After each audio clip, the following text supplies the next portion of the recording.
โมตัสสะภะคะวะโตอะระหะโตสัมมาสัมพุทธัสสะนะโมตัสสะภะคะวะโตอะระหะโตสัมมาสัมพุทธัสสะนะโมตัสสะภะคะวะโตอะระหะโตสัมมาสัมพุทธัสสะพุทธังธัมมังสังฆังนัมมัสสามิ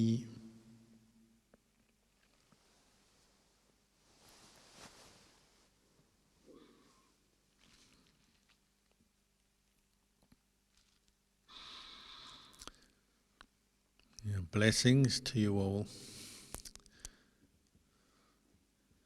Just now we practiced mindfulness directed to the body, and in particular the first 5 body parts that are what we call Panchagamatthana, the 5 meditation objects given in a Buddhist novice monk ordination ceremony. So you've all had a taste of the monk's life, if only briefly. Learning to develop the perception of your body as a set of elements that are subject to aging, decay, death, and ultimately are not self, not owned by you. And this is something the Buddha gave as part of the ordination ceremony procedure for bringing new candidates into the Sangha. So it's obviously something very important for our practice of developing the skill with meditation, both mindfulness and then insight. It's this time of year that sometimes Buddhist monasteries will have ordinations, because next week is the beginning of the 3-month rains retreat, the Vasa. So it's a time people perhaps are more focused on their Dhamma practice and think about what they can do to commit a bit more to their Dhamma practice. So for some that means actually taking ordination, 8 precepts, coming into monasteries or even at home to keep the 8 precepts, or 10 precepts of a novice, or 227 precepts of a monk. It's a time people dedicate this 3-month period to developing, cultivating wholesome qualities of mind, different virtues, different parts of the practice, and abandoning the unwholesome and the unskillful habits that they may have slipped into through the year. It's a great opportunity to practice the Dhamma in a more determined way, a better way than what we normally do maybe. And even though if you're not a monastic or in a monastery, it doesn't mean to say you can't keep the Vasa or keep the 3-month rains retreat following the Sangha. It's an opportunity to make some resolutions or commitments, both on the level of dana. You might decide to offer dana every day or once a week or from time to time when you can, but just in a very determined way through the Vasa. It could be dana online or dana practiced in so many different ways, but as a part of your practice to develop the quality of generosity and letting go of attachment, particularly to your material possessions, which become such a basis for our attachment, the things that we identify with, and practice giving away and sharing more through the Vasa in one way or another. And it's a time, as I was saying, to keep precepts maybe in a more determined way. If you're not always keeping the 5 precepts, it's a good time to determine that now I will keep the 5 precepts every day for the next 3 months. Or if you've had some small experience with the 8 precepts, maybe it's a time to keep the 8 precepts more determinedly. A few people can manage to keep them every day, even staying at home, going to work. But if that seems too much, you could determined to keep the 8 precepts for one night, one day and a night for once a week, perhaps on a weekend or a free day. So it's a time to see where you can improve your practice and to look at improving the virtues and the different skillful qualities that the practice is helping us to cultivate. And of course, develop meditation. It's a time maybe to commit to meditating every day or even twice a day, or 1 or 2 formal periods of meditation every day, maybe together with some chanting and listening to Dhamma as well. This is what we call ordaining the heart. Maybe you're at home thinking, oh, it'd be nice to spend 3 months on retreat in a monastery or a retreat center, but I can't because of other commitments. But maybe for 3 months you can learn to incorporate the practice into your normal commitments to family, to work and so on, and just see how you can increase your effort by taking on certain extra or additional practices, or just committing to practice more wholeheartedly or more resolutely, more carefully through the 3 months. So even though you're not on the outside a Buddhist monastic and monk or a nun, but you may be on the inside, meaning on the inside of your heart, ordaining for 3 months. They call it ordaining your heart. You're just coming into the monastery as a novice monk, say as we had today, or a monk or a nun. That's just the external procedure, ceremony of putting on robes, shaving head, taking precepts. It's not yet a guarantee that our heart is well trained at all. It's only the beginning. And lay people can do the very same thing. They're not putting on the robes or shaving their head, but they can determine to practice with their heart and develop the very same qualities that someone staying in a monastery would be developing.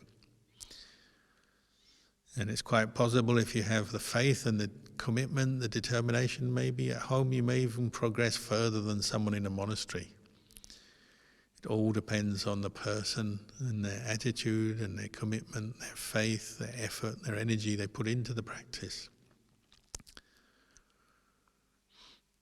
As we know, since the time of the Buddha, lay men, lay women have practiced very well, just as monastics have.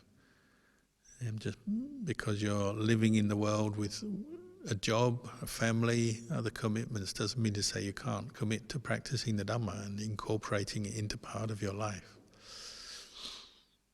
Today, when we had the novice ordination at the monastery, I was reminded of one of the most famous novices in the time of the Buddha, one called Dabba the Malian. He was a young boy, only 7 years old, already had a very strong intention to ordain. He saw monks and he was so inspired, he said, I want to be a monk.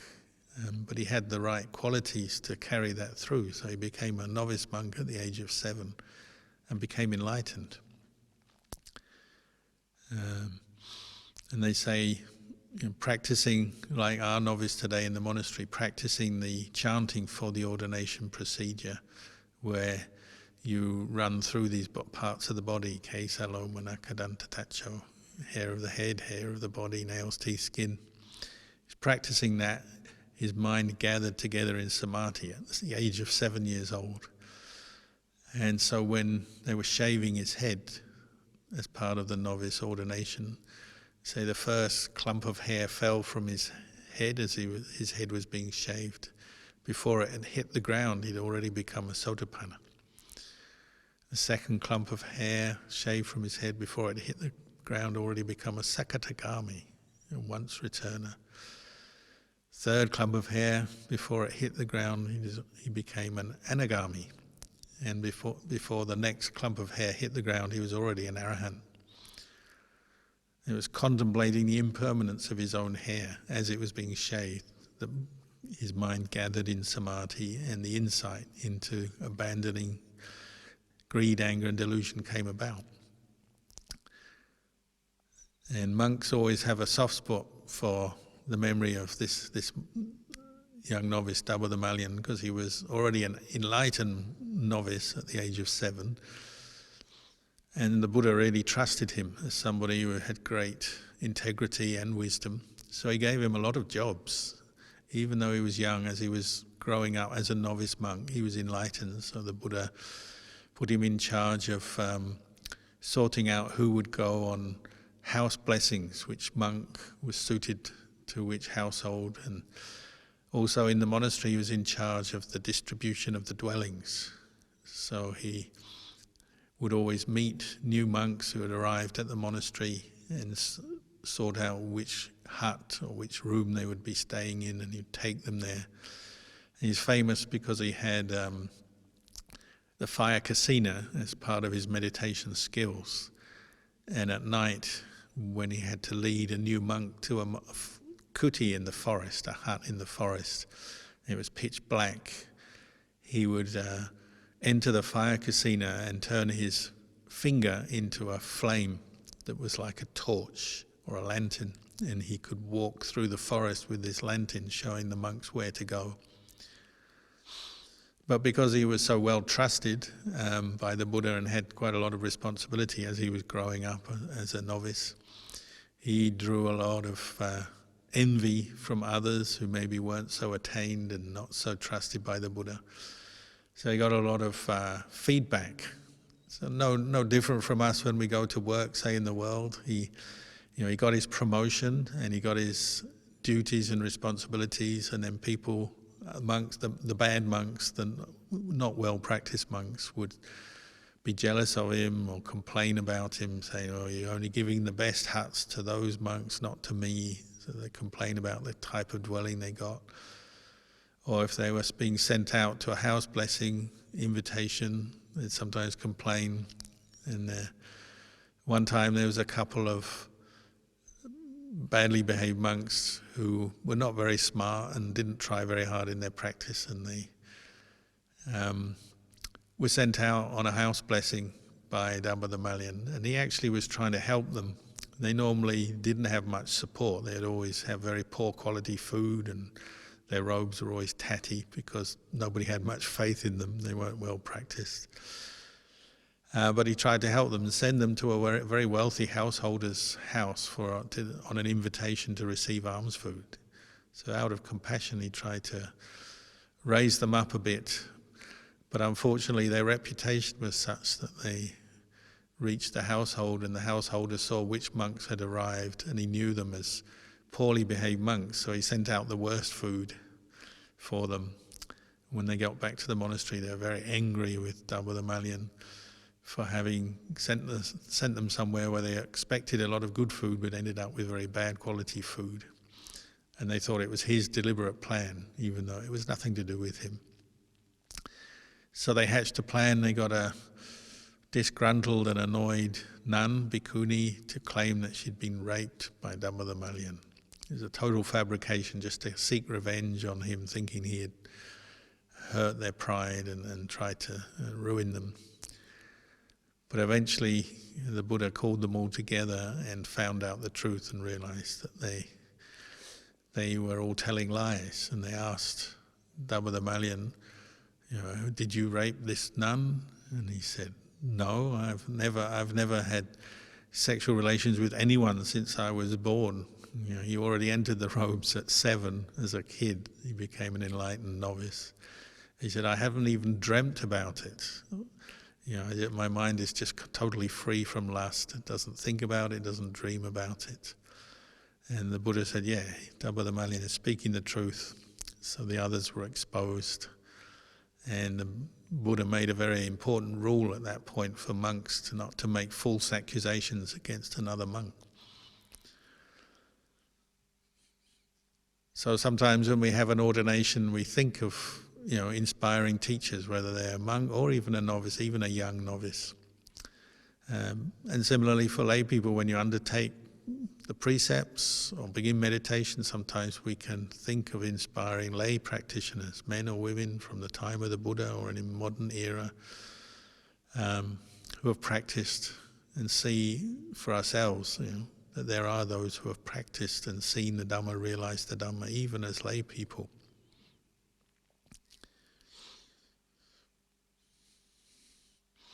The one who's realized the Dhamma, the noble one, in one way they describe them is that they've learned how to manage their mind, look after their mind. Say for the Arahant, they know how to think.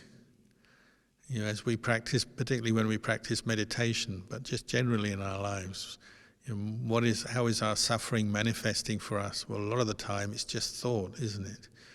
Thinking negative thoughts, getting caught into different emotional states, worry and anxiety at this time with the pandemic and the effect on our lives, the economy and so on. We have lots of worry and anxiety. And how does that manifest? Well, a large part of it is just thinking, isn't it?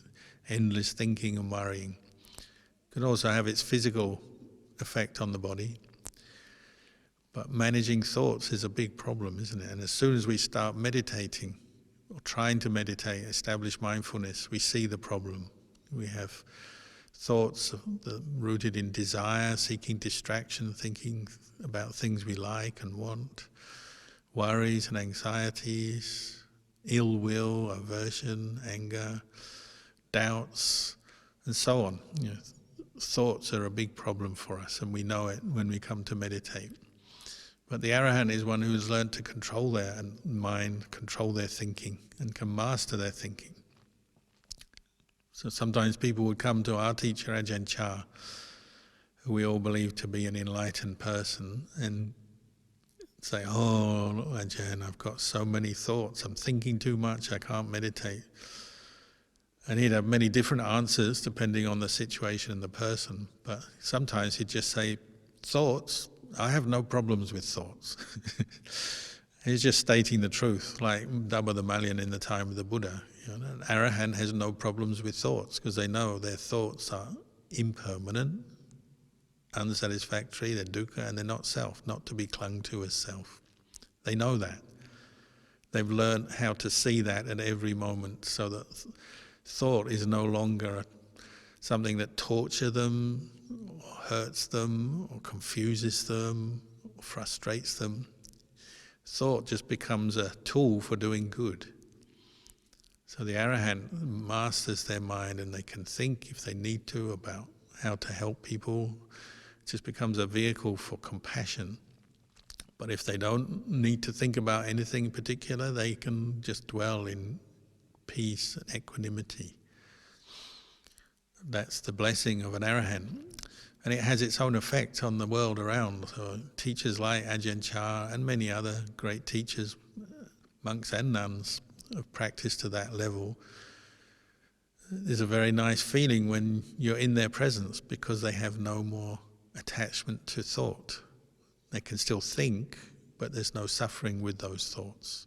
No unpleasant mental feelings, doubt, regret, worry. The mind is just full of mindfulness, peace, compassion, wisdom, and if they need to use their wisdom, they can. They can think how to teach someone or how to help someone in some way. But there's no attachment, no clinging. So they have a very nice energy around them because they've mastered their mind. And although we haven't done that yet, we're still practicing. Sometimes we need to remind ourselves of those great disciples of the Buddha, because it feeds back into our own practice. It's helping us to see, well, they can do it, I can do it too. I can do it as well. We may not be able to do it all the time yet, but we can certainly do it for a few moments as we're meditating. As thoughts come up, we can establish that insight, and these thoughts are just thoughts. They're not self. They're impermanent. They arise, they pass away, and they're not self. And we can see that. Once you have mastery of your mind, well, there's a lot of freedom there. And this is the kind of happiness we can look for now, especially at this time during pandemic, when we have lockdowns and rules and restrictions and all the difficulties in work and society based around the COVID and the lockdowns and rules and so on. People complain a lot about losing freedom, and they get frustrated and angry and protest and complain and feel depressed. That's because they haven't yet seen that there's another kind of freedom we can have as human beings, and that's the freedom of the well-managed mind, where we learn to develop inner awareness and mindfulness and start to let go of those more troubling thoughts that we cling on to, the negative ones, the worries, the anger, the frustrated desires, knowing that ultimately they're just impermanent, they're not really us, and that we can train ourselves to let them go, let them be. We don't have to be enslaved to those thoughts, we can just know them but then let them go. And that's another kind of inner freedom that we need to develop now, and the Vasa as a time of practice, and also in conjunction with, say, lockdown and restrictions, well, we can really practice finding inner freedom now. If our external freedoms are limited, it doesn't matter. Go for the internal freedom of learning to develop more mindfulness and insight into our own mental activity. As we practice meditation, we necessarily start to develop more self-control, and that this results in more of a feeling of being calm. The mind becomes more calm, more steady. Our mental energy starts to gather together in one place in the mind, and it's more where we can see it and control it and know it. And you'll notice normally when we're not very mindful, our thoughts our thoughts are all over the place. They're scattered, they're going here, going there. What we tend to do is run after each thought, try and catch it, get involved with it, and then the next thought and the next, and we get very mentally tired doing that and don't feel peaceful at all. We get stressed, and that's where stress, anxiety comes from.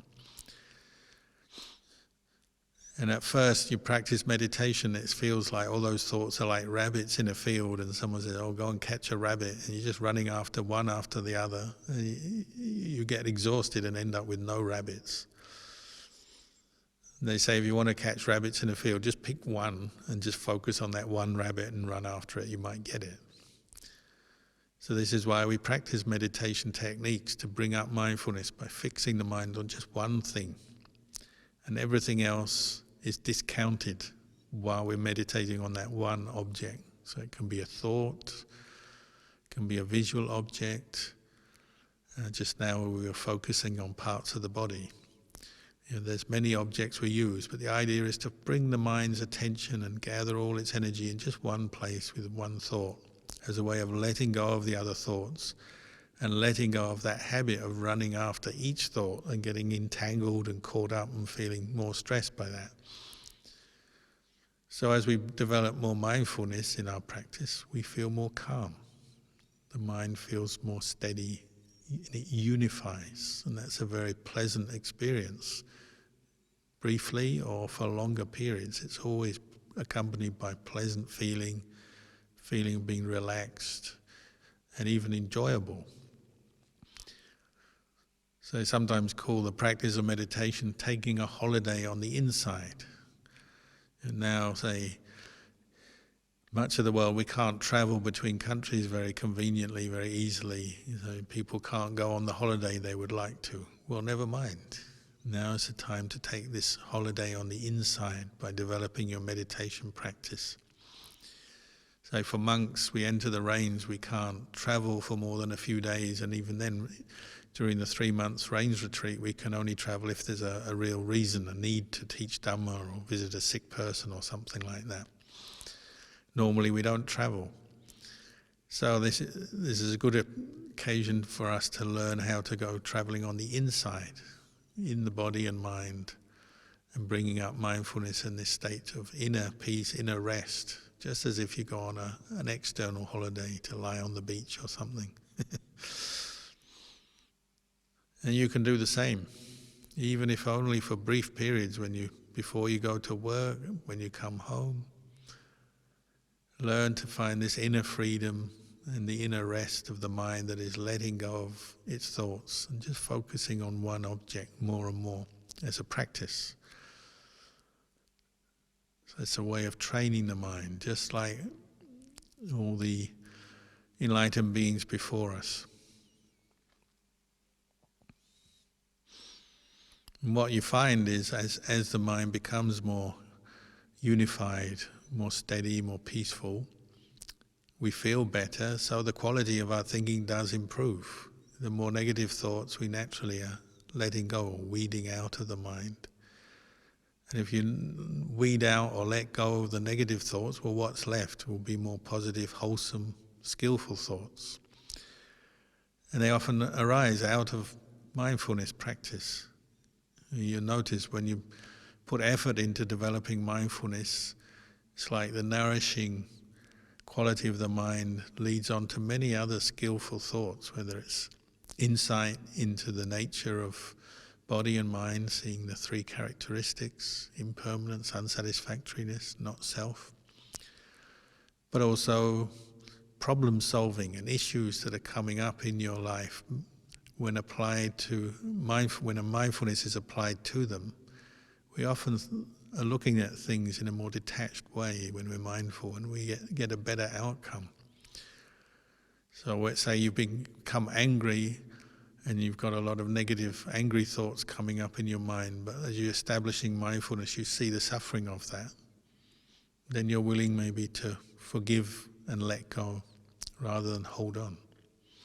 Or when you're bothered by a lot of desires and wanting something that you think will bring you pleasure and happiness, but through the practice of mindfulness you see the impermanence of those desires, and you're more willing to let them be, let them go. And then you see a higher peace, a higher mindfulness and higher happiness that comes from letting go of thoughts that you normally identify with and bother you. And what's left? If you let go of the desires, the anger, the worry, what's left? Well, it'll be peaceful awareness. Non-greed, non-anger, non-delusion is one way the Buddha would talk about the peaceful mind, and ultimately the mind of the noble ones. And it is possible for human beings to train themselves and develop the path to the point where the thoughts and the mental states arising in the mind are coming from a place of non-greed, non-anger, non-delusion. When we begin our practice, we're often not seeing that because we identify with every mood, every thought so much. We just believe it and we feel that's who I am. I'm the angry one, I'm the worried one, the anxious one. This is me, this is my life. But why we experience inner freedom when we practice mindfulness and investigate the truth a bit more is because we realize we are not those things. They're still arising in our experience maybe, but we are not them. I am not my thoughts. Thoughts are just mental states that arise, pass away. And the more we develop mindfulness and insight, the less those negative ones bother us. They become less and less. And we become more familiar with the opposite, the non-greed, the non-anger, the non-delusion.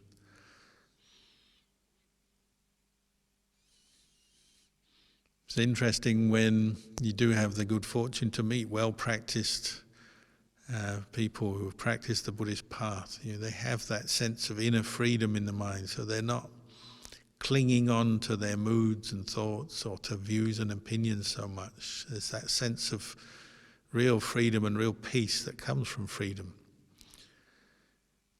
So people who live with Ajahn Chah for many years would see that and observe that in different situations, that sense that he could be different people at different times and talk to different people in different ways depending on the situation. And he seemed to have this ability to just be one way one moment and another way another moment, because his mind wasn't bogged down or attached to any particular mood or thought. So his thoughts and his teaching would all be for the benefit of his students. So if he's in the monastery, it'd be mainly the monks or the nuns.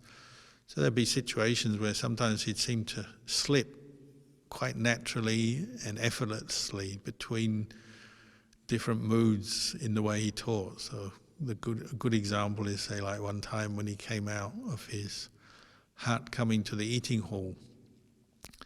In the previous evening there'd been a hot drink, and in those days you'd have a hot drink in a big kettle, maybe some sweet tea or coffee or something, cocoa. And the kettles had been emptied by the monks drinking them and then not washed, and they were just left on the side of the eating hall. And of course, overnight you've got a little bit of liquid left in the kettle, so ants come up. So it looks messy, it's like unfinished business, and monks are trained to clean up after themselves. So if they don't, then it's considered poor practice. You're not cleaning, looking after the things, the possessions of the Sangha. So if the kettles are left until all the ants come up, it's a sign of nobody's being very mindful. So Luang Por Chah came out and saw this, and he's walking past, and with his walking stick, because he's already quite old, he hit the kettles, a couple of kettles, he hit them, so he knocked them off wherever they were standing, and they made a loud clattering noise as kettles would. And he'd say, oh, the monks only know how to consume the tea or the cocoa, they don't know how to clean up after. And he sort of scolded them all with quite a loud rebuke. And because Ajahn Chah was greatly respected, and you might say even feared, in the sense that he was revered as very mindful and wise and enlightened being, everyone quickly came to attention, all conversations stopped, everyone suddenly looked, oh, we forgot to wash the kettles. So everyone was on guard, got into line, ready for the meal, and wouldn't say a word after that, because they'd received a very powerful teaching. And some even doubted, that maybe he was angry. A job hadn't been done, the monks weren't practicing as well as they could, so perhaps he's irritated by it, or even angry, because it was a very loud scolding. But then Ajahn Chah just carried on walking from that room into the next room where all the lay people were gathered, and they were sitting there waiting to offer the food, and they're all full of faith and overjoyed to see Ajahn Chah, the great teacher. And he came in and he had a big smile on his face, beaming and radiant as they expected and hoped for, and he had sat and had a long conversation with the laity, joking in a very relaxed manner, totally different from he'd been the way a few seconds before when he was scolding the monks. People noticed that, the ability to just go from one to the other instantly, and with this sense of non-clinging, non-identification with the mood. It was more like a teaching tool. The way a skilled craftsman or a builder, they pick up a tool and use it, and then put it down and use another one. This is someone who's mastered the mind. They have thoughts, but they're not clinging to the thoughts. They can pick them up, put them down, go to peace, or think something through, or scold someone, or be very kind. From moment to moment, able to pick up and put down, because they have mastery. They're master of their own mind. And this is the goal of the practice. Or another similar case, a friend of mine told me once he was with Ajahn Mahabua, another great enlightened teacher. And he is known to be very fierce and always scolding the monks to get them to be more mindful, pay attention, put more effort into their practice. And so the monks were quite careful around him. That's just the normal way he was. And one afternoon, there was a group of the foreign monks, the Western monks, sitting having their daily cup of tea. You get a cup of tea or drink in the afternoon, so they're sitting there, and then they saw Ajahn Mahabua walking up. And many of the monks kind of leave because they don't want to get a scolding and don't want to say or do the wrong thing around the teacher.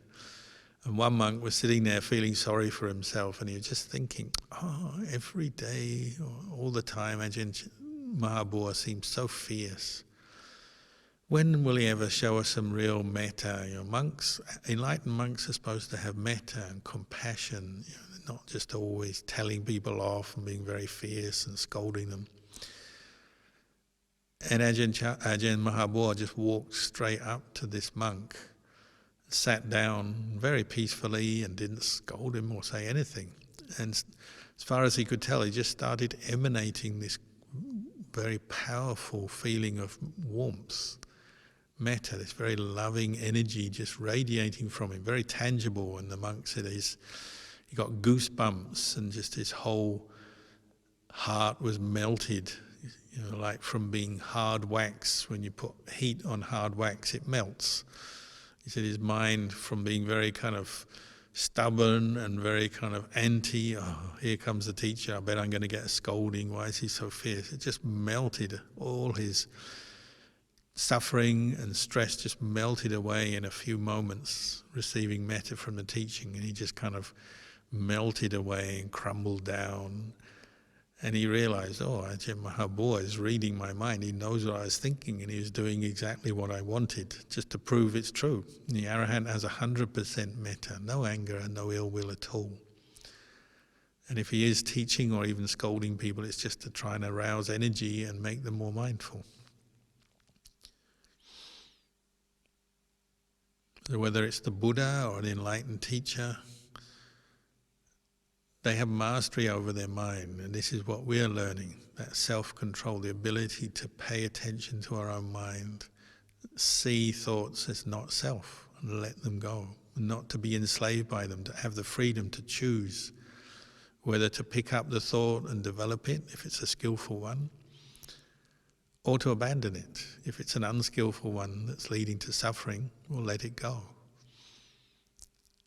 And we can do that sometimes, which should be proof enough to yourself to give you the confidence to keep doing it and say, well, I can do it. Sometimes I can let go of this blind attachment to my thoughts, the mind that's racing with anxiety or worry, or raging with anger, or full of desire. Sometimes I can let that go, and that gives you the strength and the motivation to keep practicing, knowing that one day I'll be able to do this completely. So the practice of mindfulness, in one sense, is like finding that place of peace, at least for a moment, where you have detached awareness enough to separate from your own thinking mind, so that you can look back at it, observe it, and see it in a different light, in the light of wisdom, and say, these thoughts are impermanent, they come and go. And you can certainly use thought. The Buddha didn't teach us to get rid of all thought permanently. He taught us to use it to develop wisdom and understanding, but not to be enslaved by it. And you can see when you develop mindfulness, that's stepping back. It's like you're going to the cool, peaceful place, at least briefly. And you can see if it's a thought coming from defilement, from greed, anger, delusion, then it's hot. It's not peaceful, it's not cool. And whenever we face danger, we always look for the safe place, don't we? So like here in the summer, we have a safe place in the monastery where we go to if there was a bushfire, because bushfires are so destructive. Or like recently, you see in Europe, they've had a lot of flooding, heavy rains, flooding. What do people do in flooding? They have no choice but to go to high ground to get away from the flooding.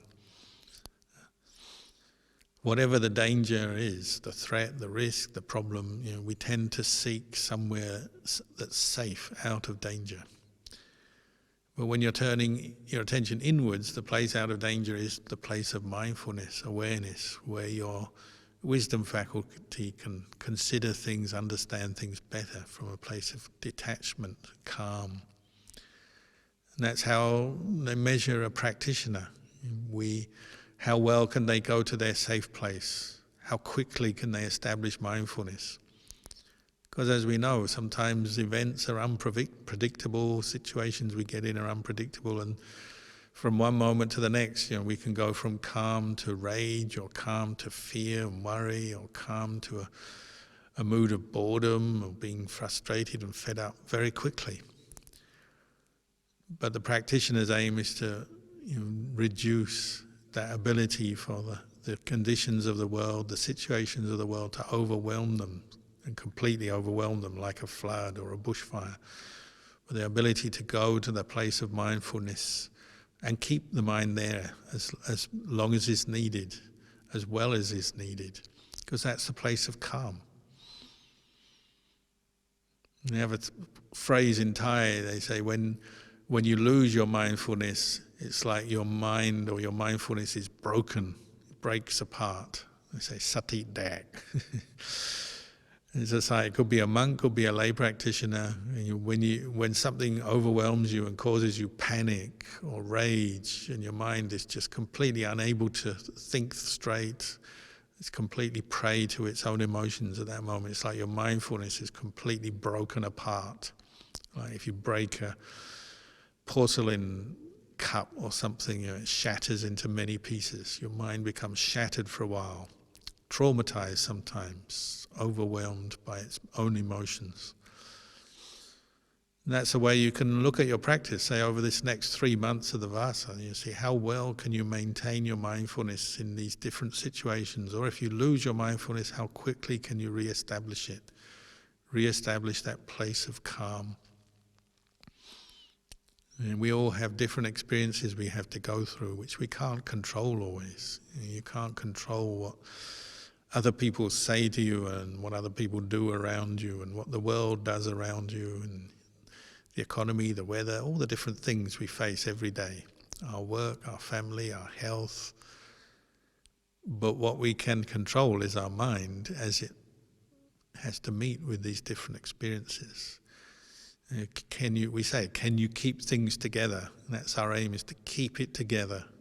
Keep it together as you meet with the problem or the sudden change in circumstances, the unexpected change, the unpredictable situation. Can you keep it together? Can you keep your mindfulness together, or will you let it shatter apart? And that's our practice. And the noble ones have done it already. They've set the example. They've learned how to keep their mindfulness together, keep it together, hold it together.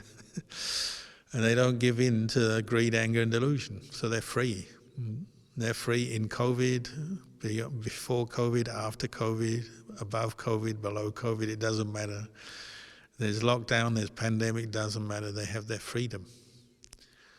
That's our goal. That's what the example we're following.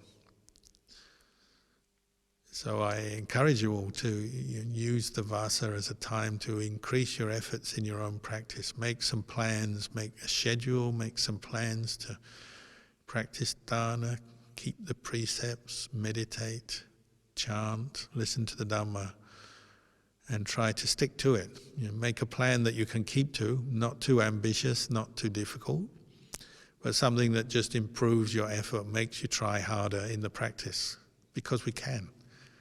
We've always got a hidden level of resource, energy, hidden skills, hidden abilities. It's there. And it's these very occasions we may use to bring out some of that hidden capacity. The ability to sit meditation for a little bit longer and try harder to practice mindfulness.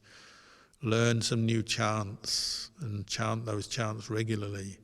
Listen to the Dhamma more regularly.